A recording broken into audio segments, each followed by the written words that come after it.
With wholesaling, you're asking for a discount. You're asking somebody to sell a property for a lot less than it's potentially worth. It's not a very high percentage of people who want to sell their house at a discount. And a Right. lot of people don't need to. They don't need to sell their house at a discount because it's in great shape. Mm, Most houses are in good shape. So the amount of properties that are in bad shape and the amount of people who want to sell the property at a discount is a very small fraction. So that okay. means you have to do a lot of marketing. With a lot of marketing, you're going to talk to a lot of people and you're going to get a lot of no's. So you have to be able to handle rejection over and Okay. over and over to find that small percentage of people who have the properties and situations that you're looking for. Like any business, it's sales and marketing. And you have to do a lot of marketing to get to the sale. That's a big roadblock right there. And then also you're marketing and having to do sales to find a buyer for the property too. So like right now, for example, some of the roadblocks that I'm finding that is different from the past is a lot of the sellers want to sell their house for prices like it was during COVID when the interest rates were really low, like at 2 and Right. 3%, and the Yes. property values skyrocketed. Sellers are wanting those numbers, but mortgage rates aren't what they were then. Mhm. And investors, they're like, ooh, mortgage rates are high. We're going to get into a crash. Let's buy properties like it was 2008. And Yes. so you have sellers saying, no, I want this much. And buyers like, no, I'm only going to pay this much. And so that's where Yeah. it's like, it's harder to make a deal when there's such a discrepancy. Sellers aren't seeing that there's a change, but buyers are Mm. seeing a change. And I think they're hoping for more of a downward change, so they're like, let's make it happen. But then the sellers are like, no, we want COVID prices. So that's just like a current roadblock that happens a lot. So for our viewers, we're translating for those that are just walking in on this and saying, okay, wholesaling, never heard of this term, but you're the person that's bridging, making sure that seller is getting what they want, but they're not going to get top dollar, like you said. It's distressed property. So they want a top dollar, they go with an agent, which is what you are as well. And then the buyer obviously wants to discount this. These are investors. And so they want to invest and take and flip it or whatever they're going to do with it, rent out the property. So you're creating a marriage between the two, correct? And finding that deal, you get a fee. I've seen you coach, you have a Facebook group. And right now I know that's your offer is you are offering your expertise of, you said 8 years, right? Full time. Yep. You are offering your expertise and people are hiring your time because you have experience. What are like for them to think that they can land a 60 to 90-day deal, and we know we can't put a specific time frame because it really depends. What are three core things you think they have to focus on if they were to give me generic stuff because we don't want to give you good stuff away for free? Things they would need to focus on if they wanted to be a wholesaler. For sure, marketing.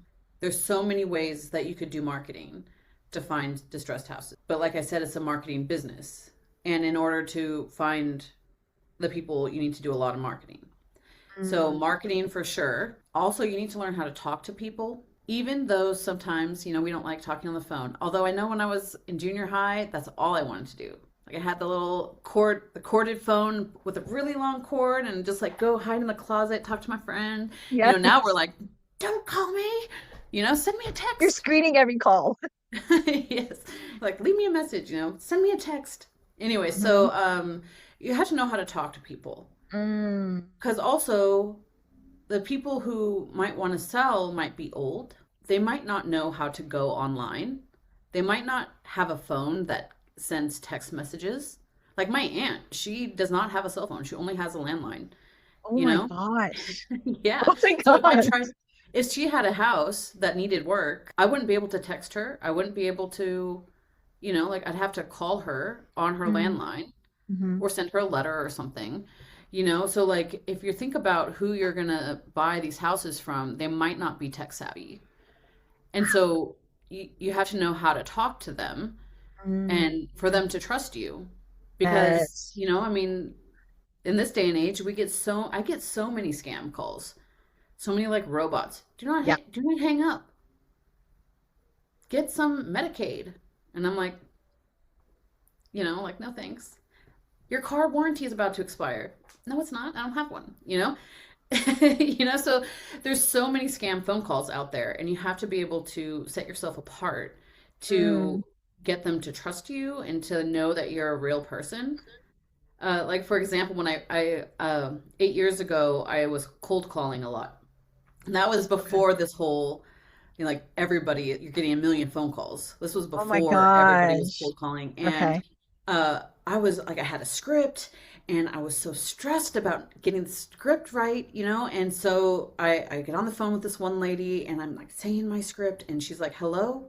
And I was like, hi. And she was like, hello. And I was like, hello, hello, hello. And I was like, hi, I'm here. Can you hear me? And she's like, oh. She's like, "Oh, I thought you were a robot." And I was like, "Let me assure you, I am a real human." And we both laughed. But after that, I realized like I have to be personable. I have Mm-hmm. to be real to these people. Yes. Otherwise, they're going to think I'm a scammer. Right. Some people Wow. still do. I mean, I get hung up on a lot, even to Yes. this day. But because I learned how to talk to people, I get to have a longer conversation, I think, than most people because Sure. I know how to be real and to the point with them on the phone. Like I get so many calls where like, "Hi, how are you?" I'm like, "What is this call about?" Just like get to the point. Yep. Because I'm like, you don't really care how I am. Sure. You're not Sure. my friend. You're not my family. Mm-hmm. Like just tell me why you're calling. Everybody's Mm. time is so valuable and we need to respect Yes. it.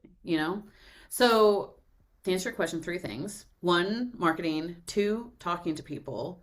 Mm. And then I think three is just having confidence and moving forward and taking action. Taking action is so much more valuable, I think, than research. I mean, I do think research and education is important, but to an extent.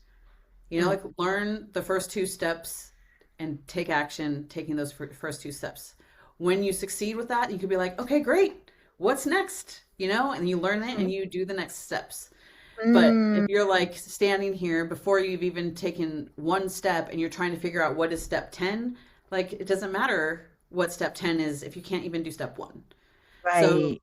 so marketing, talking to people and taking action are the top three things I think that is important with wholesaling.